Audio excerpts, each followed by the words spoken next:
आज हम बात करने जा रहे हैं क्लास 9 का चैप्टर नंबर 12 हेरॉन्स फॉर्मूला का। ये एक बहुत इंपॉर्टेंट क्वेश्चन जो कि आप देख के समझ गए होंगे कि बहुत इंपॉर्टेंट है, क्योंकि लंबा भी क्वेश्चन है, काफी लेंदी है। तो यहां पर एक बहुत ही खूबसूरत सी बच्ची राधा नाम की लड़की है जिसने एक एरोप्लेन बनाया है। आपको जिस तरह से स्क्रीन पर आपको दिख रहा है कि इस एरोप्लेन का जो मैन्युफैक्चरिंग की गई है उसमें एक मैन्युफैक्चरिंग डिफेक्ट नहीं, कुछ भी नहीं है। उसमें एक कलर पेपर इस्तेमाल किया है। वो कलर पेपर कितना इस्तेमाल किया है वो निकालना, मतलब उसका area of the colour paper हमको निकालने का है। तो कैसे निकलेगा वो ध्यान से समझ लो। सबसे पहले पूरे के पूरे फिगर को जो हमें किताब में भी दिया हुआ है उसको हम डिवाइड कर लेंगे। तो ये हमारा पहला जिसका हमें निकालना है एरिया, यह हमारा दूसरा, यह तीसरा फिगर, यह है चौथा फिगर और यह है पांचवा फिगर जिसका हमें एरिया निकालना है। तो हम सबसे पहले करते हैं, इसका नामकरण करना चाहें तो निकाल सकते हैं। यह है ए, यह है बी, यह है सी, यह है डी, यह है ई, यह है एफ, यह है जी, यह है एच, यह है आई, यह है जे, यह है के। तो हम लोगों ने सबका नामकरण भी कर दिया ताकि हमको जब भी किसी भी ट्राइंगल की, किसी भी रेक्टेंगल की, किसी भी ट्रेपीजियम की बात करेंगे तो हमको समझ में आ जाएगा। हालांकि हमने फिगर के नंबर भी दे दिए कि इसका एरिया, 3 का एरिया, 4 का एरिया और 5 का एरिया क्या होगा। तो जैसा आपका मन करे वैसा आप काम कर सकते हैं। शुरू करते हैं यहां से सॉल्यूशन और हम बात करते हैं डायमेंशंस की। तो पहला हमारा जो डायमेंशन है वो एक आइसोसेलेस ट्राइंगल है। तो आइसोसेलेस ट्राइंगल बना लेता हूं मैं बढ़िया सा, ठीक है। तो ये बन रहा है मेरा आइसोसेलेस ट्राइंगल, ये रहा आइसोसेलेस ट्राइंगल। इसका एरिया निकालना है जिसकी मेरे को डायमेंशंस गिवन है। डायमेंशन है हमारे पास 5 सेंटीमीटर, यही दिया हुआ बस। तो एक isosceles triangle A B C की बात करें तो अगर ये 5 है तो 100% ये भी 5 सेंटीमीटर होगा, क्योंकि यहां पर सिमेट्री दिख रही है हमको, है ना। अब ये 1 है तो ये भी 1 होगा, रेक्टेंगल की अपोजिट साइड बराबर होती है। तो तीसरी side of the triangle will be 1 centimetre, ठीक है। अब यहां से हमको 3 साइड गिवन है, एक ट्राइंगल का एरिया निकालना है।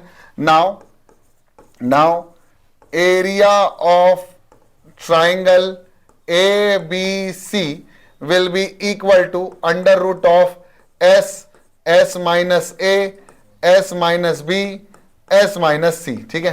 तो यहां से हम पहले एस निकालेंगे। एस निकालने का तरीका है तीनों साइड को प्लस करो, डिवाइडेड बाई 2 कर दो। सेमी पेरीमीटर बोला जाता है। 5 + 5 + 1 डिवाइडेड बाई 2 आएगा 10 + 1 11/2। अब आप इसको 5.5 भी कर सकते हैं, लेकिन मैं 11/2 से ही चलूंगा, है ना, ताकि मुझे कैलकुलेशन में ज्यादा पॉइंट ना दिखे। अब एरिया का जो फॉर्मूला हो जाता है वो होता है सबसे पहले सेमी पेरीमीटर यानी एस की वैल्यू आएगी 11/2, जो कि मल्टीप्लाई होता है एस माइनस ए मतलब पहली साइड यानी 5, फिर एस माइनस बी मतलब दूसरी साइड, एस माइनस सी मतलब तीसरी साइड यानी 1।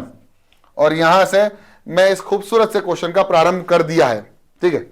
अब यहां से हम क्या करेंगे, area will be equal to under root of 11/2 into 11/2 यानी 11 - 5 = 10/2 इंटू 11 - 10/2, फिर आएगा 11 - 2/2, ठीक है। 2 × 1 = 2। यहां से एलसीएम लिया और अब सॉल्व करने जा रहा हूं अगले पेज पर। बहुत बढ़िया। तो आ जाएगा area is equal to under root of 11/2 into 11 - 10 आ जाएगा 1, तो आ जाएगा 1/2, दूसरा भी आ जाएगा 1/2 और ये आ जाएगा 9/2, है ना। तो नीचे से एक 2 और एक 2 यानी 2 2 यानी 4 बाहर, और 3 3 = 9 यानी 3 बाहर, और रूट में बच जाएगा 11, जो कि आंसर आ जाएगा सेंटीमीटर स्क्वायर। क्योंकि बच्ची ने जो इस्तेमाल किया था पेपर, वो सबकी यूनिट्स जो दे रखी थी वो सेंटीमीटर में दे रखी थी, ठीक है। तो हमें एरिया ऑफ ट्राइंगल नंबर 1 मिल गया है। अब हम एरिया ऑफ ट्राइंगल नंबर 2 और 3 का आराम से निकाल सकते हैं अगर एक का निकाल लिया। क्यों? क्योंकि दोनों सिमेट्री है, मतलब इसका जो एरिया होगा वो इसका एरिया होगा। तो बढ़िया सा खूबसूरत सा निकालते हैं हम ट्राइंगल का एरिया, जो कि होगा हमारे पास ये, ठीक है। हाँ सर ये होगा, नहीं सर ये होगा, हाँ ठीक है। तो अगर मैं बात करूं तो ये कितना दिया हुआ है मुझे, 1.5 दे रखा है, और ये मेरे ख्याल से 6 सेंटीमीटर दे रखा है ना, यही दे रखा है। हाँ ये 6 सेंटीमीटर है या 1.5 सेंटीमीटर है। अगर ये देखा जाए तो ये 90 डिग्री का एंगल बना रहा है। इसका मतलब मुझे साफ पता चल गया कि ये एक राइट एंगल ट्राइंगल है, और राइट एंगल ट्राइंगल में ये हाइट होती है तो ये बेस हो जाती है। तो मैं यहां से एरिया ऑफ ट्राइंगल नंबर 2 की बात करें तो ट्राइंगल नंबर 2 का है DBE, तो area of triangle DBE will be equal to half, base हो जाएगा मेरे पास 1.5 और हाइट हो जाएगा मेरे पास 6, ये आ जाएगा 2 1 जा 2 2 3 जा 6 और 3 का मल्टीप्लाई जब मैं 1.5 से करूंगा तो मुझे आंसर मिलेगा 4.5 centimetre square is the answer. अब जो एरिया मेरे पास आया है किसका, इस ट्राइंगल का, वो सेम एरिया मेरे पास दूसरे ट्राइंगल का भी होगा, है ना। तो therefore area of triangle number 3 यानी एरिया ऑफ ट्राइंगल, यहां से मुझे मिलेगा GCF, तो area of triangle GCF is also equal to 4.5 centimetre square. नामकरण करते जाते हैं, सबसे पहले तो इसका नामकरण करेंगे नंबर 1 इक्वेशन, फिर इसका नामकरण करेंगे नंबर 2 इक्वेशन, इसका नामकरण करेंगे नंबर 3 इक्वेशन। अब 1 2 3 का एरिया निकाल लिया तो रेक्टेंगल का एरिया निकालने में कोई शर्म नहीं आना चाहिए। तो रेक्टेंगल का एरिया निकालने के लिए मुझे क्या करना पड़ेगा, एक रेक्टेंगल बनाना पड़ेगा, बीच का हिस्सा यह है 1 सेंटीमीटर और मेरे ख्याल से यह है 6.5 सेंटीमीटर, है ना। तो area of rectangle, area of rectangle कौन सा रेक्टेंगल है, नामकरण करा है उसका हम लोगों ने BHIC, क्या है BHIC will be equal to क्या हो जाएगा, लेंथ इंटू ब्रेथ, तो हो जाएगा लेंथ कितनी दे रखी है 6.5 इंटू ब्रेथ की वैल्यू कितनी रखी 1, यानी आंसर आएगा 6.5 सेंटीमीटर स्क्वायर। अब कुछ बच्चे इसमें है ना ऐसा करना शुरू कर देंगे 6.5 मल्टीप्लाइड बाय 1, बेटा ऐसा मत करना, किसी भी नंबर को 1 से मल्टीप्लाई करते तो आंसर वही आता है नंबर, ठीक है ना। तो ये हो गई इक्वेशन नंबर 4 मेरे ख्याल से, है ना। हाँ सर ये इक्वेशन नंबर, हाँ बोलिए इक्वेशन, हाँ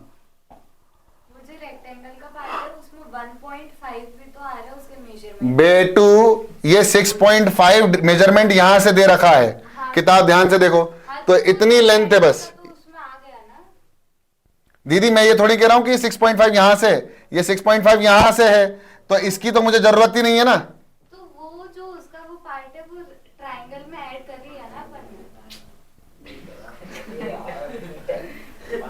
मतलब क्या कहना चाह रही हो तुम? अरे देखो वो जो अपन ने ट्रायंगल का एरिया, ये ट्राइंगल का एरिया, तो ये ट्राइंगल का एरिया, अरे दीदी रुक जाओ, ये ट्राइंगल का एरिया ये है, बोलो हाँ, इस ट्राइंगल का एरिया ये है, बोल दो जल्दी, इस ट्राइंगल का एरिया ये है, तो बचा क्या, रेक्टेंगल।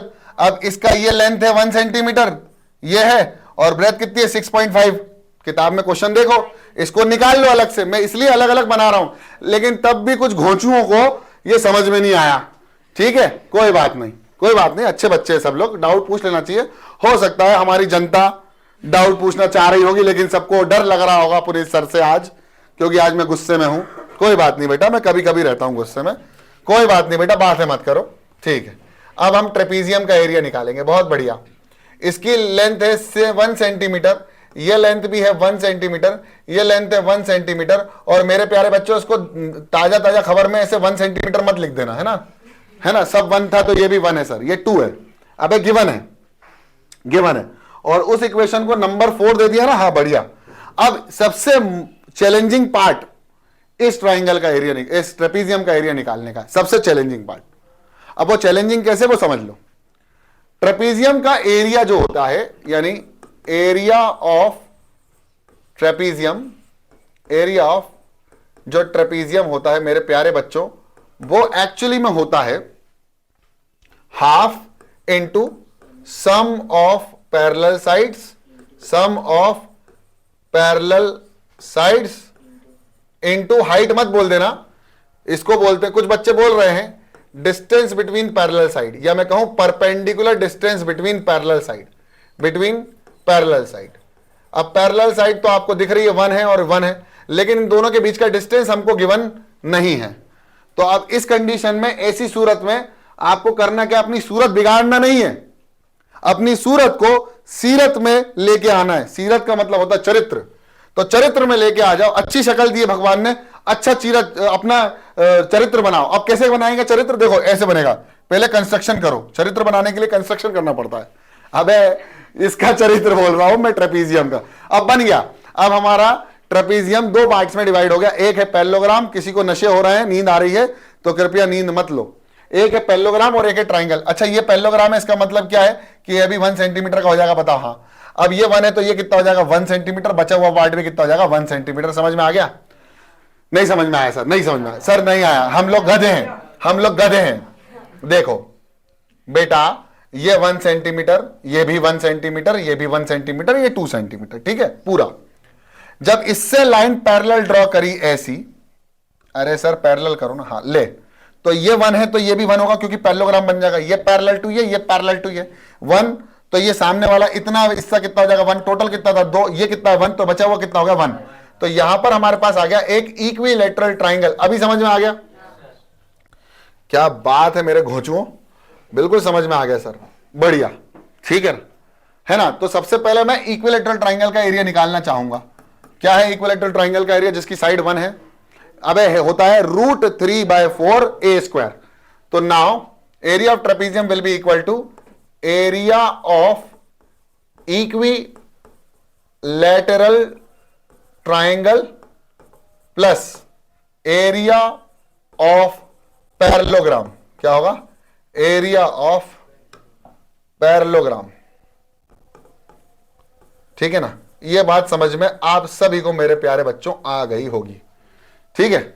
अब क्या करेंगे? एरिया ऑफ इक्विलैटरल ट्राइंगल, तो एरिया ऑफ ट्राइंगल का जो फॉर्मूला होता है वो होता है √3/4 इंटू साइड स्क्वायर, जो कि होगा a², जो कि होगा √3/4, और साइड बहुत ज्यादा अच्छी दी गई है 1, तो आंसर आएगा √3/4 centimetre square is the area of equilateral triangle. लेकिन अब पैरेललोग्राम का एरिया निकालना भी उतना ही टेढ़ा हो गया है। क्यों हो गया है?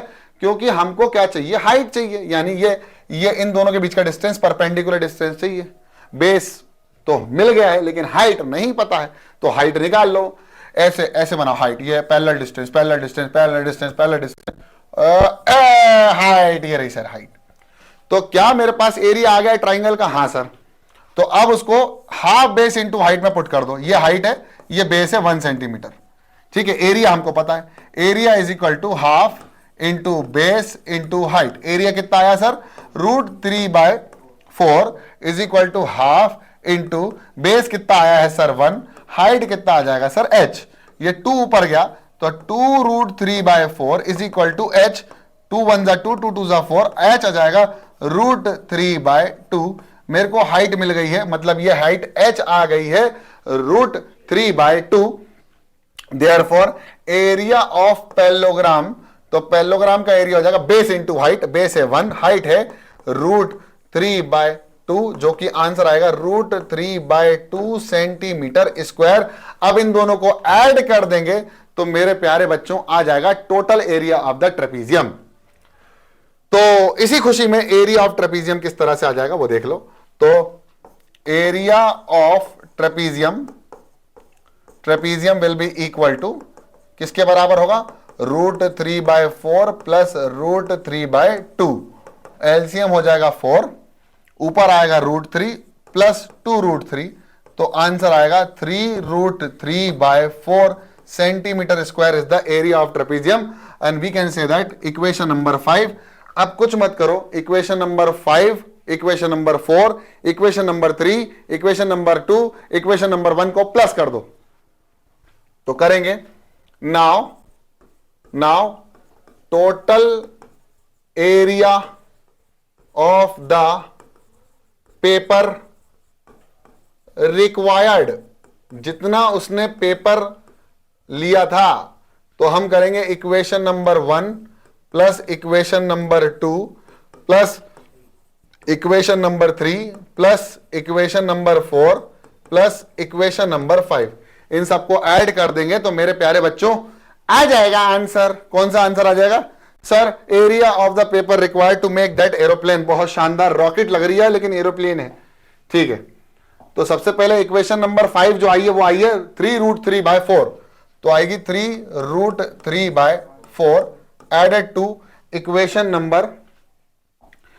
नंबर 4 6.5 सेंटीमीटर स्क्वायर, यानी आएगा 6.5 centimetre square added to equation number 2 और इक्वेशन नंबर 3, इन दोनों को डायरेक्ट ऐड भी कर सकते हो। 4.5 4.5 तो आ जाएगा 4, कहां कह रहे, हाँ ये आ जाएगा 4.5 प्लस 4.5 एडेड टू, हमारे पास आएगा एक और इक्वेशन जो कि होगी इक्वेशन नंबर 1, 3/4 रूट 11, तो आंसर आएगा 3/4 रूट 11, 3/4 रूट ऑफ 11, और ये टोटल एरिया आ जाएगा।